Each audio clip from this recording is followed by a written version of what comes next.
একজন প্রশ্ন করছেন, শিবির কি নিজেদেরকে দিন কায়েমের একমাত্র দল মনে করে? না, একমাত্র দল আমরা মনে করি না। আমরা বলি আমরা হচ্ছে জামাত, আমরা আল জামাত বলি না, একমাত্র জামাত আমরা না।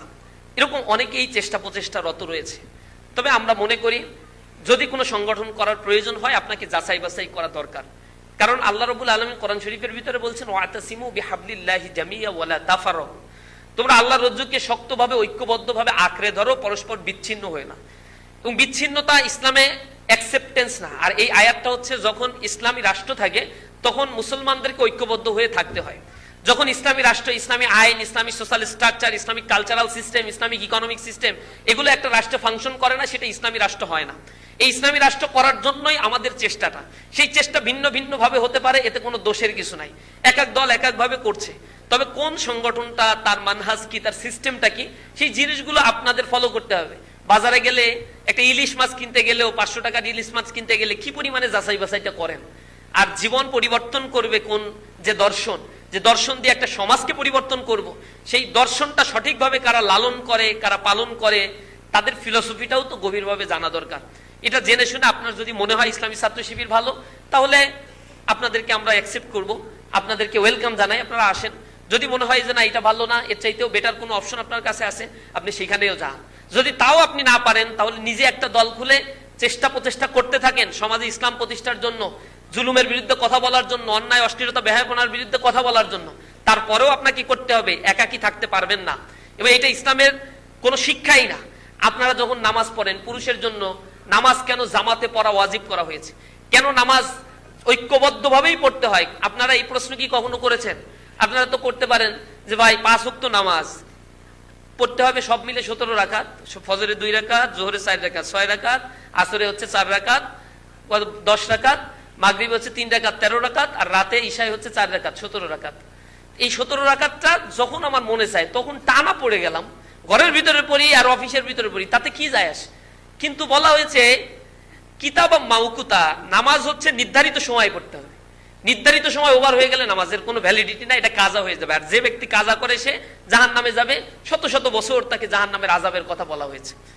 নামাজ তো বাদ তো দেওয়ার প্রশ্নই ওঠে না। কাজা বলতেও আসলে ইসলামের নামাজের কোনো সিস্টেম নাই, একটা আছে যে পরে আমরা তওবা তিল্লা করে পড়ে নিলে আল্লাহ হয়তো মাফ করতে পারে, তবে এটার ব্যাপারে ডিমোটিভেট করা হয়েছে।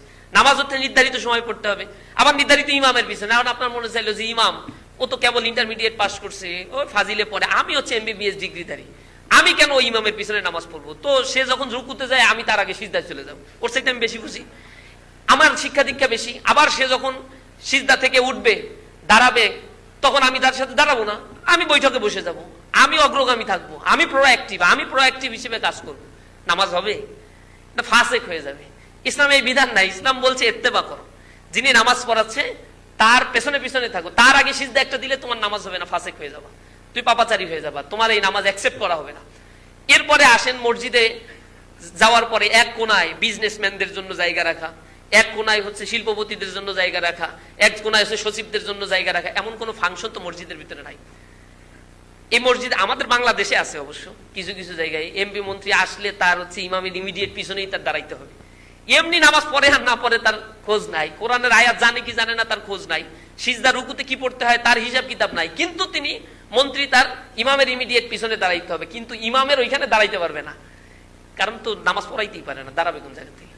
পারলে দাঁড়াইতো। আমি মালয়েশিয়াতে গিয়ে দেখেছি, কুয়েত, কাতার বা ইসলামিক যে দেশগুলো, গালফ এরিয়ার দেশগুলো, সেখানে মন্ত্রী যিনি তিনি নামাজ পড়ান, ওইখানের যিনি রাজা থাকেন, মালয়েশিয়া তো রাজা আছে প্রধানমন্ত্রীর উপরের স্টেজে, কোরআন তেলাওয়াতের প্রোগ্রাম হয় নেশন ওয়াইড, সেই প্রোগ্রামে প্রথম তেলাওয়াতটা রাজা শুরু করেন, এরপরে প্রধানমন্ত্রী। এরপরে কোনো মসজিদে যখন এমপি মন্ত্রীরা যায়, এমপি মন্ত্রীরা আগে নামাজ পড়বেন, তাদের জন্য স্পেশাল কোনো জায়গা নাই, সাধারণ মানুষের মধ্যে থাকতে হবে। ইসলামের শিক্ষা হচ্ছে এইটা।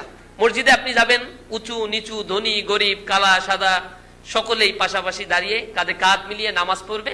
ইসলাম এই সমতার বিধানটা নিশ্চিত করেছে। এবং 5 ওয়াক্ত নামাজে আল্লাহর কাছে যে সিজদা দিতে হবে নির্ধারিত সময়ে, ইমামের পেছনে আর কাঁধে কাঁধ মিলিয়ে, এই জিনিসটা ইসলাম শিখাচ্ছে। ইউনিটি, ওয়াতাসিমু বিহাবলিল্লাহি জামিয়া, আল্লাহর রজ্জুকে শক্তভাবে আঁকড়ে ধরতে হবে, বিচ্ছিন্ন হওয়া যাবে না। ইসলামী ছাত্র শিবির নিজেদেরকে একমাত্র ইসলামের ইজারাদার মনে করে না। আমরা আমাদের চেষ্টা প্রচেষ্টা করছি, আমাদেরও কিছু ভুল ত্রুটি হয়, আমাদেরও চিন্তা চেতনার মধ্যে অনেক দুর্বলতা চলে আসে, পারস্পরিক এহতেসাব, আত্মপর্যালোচনা, সমালোচনার মধ্যে দিয়ে আমরা নিজেদেরকে গড়ে তোলার জন্য চেষ্টা করি। এবং এটা একটা প্ল্যাটফর্ম, যে প্ল্যাটফর্মে স্টুডেন্টদেরকে আমরা তৈরি করার জন্য চেষ্টা করি, এবং এর মধ্য দিয়ে একটা মানুষ তার সমাজ জীবনে কি ধরনের প্রভাব ফেলবে সেই জিনিসের, সেই মেসেজগুলো ইসলামী ছাত্র শিবির পৌঁছানোর চেষ্টা করে।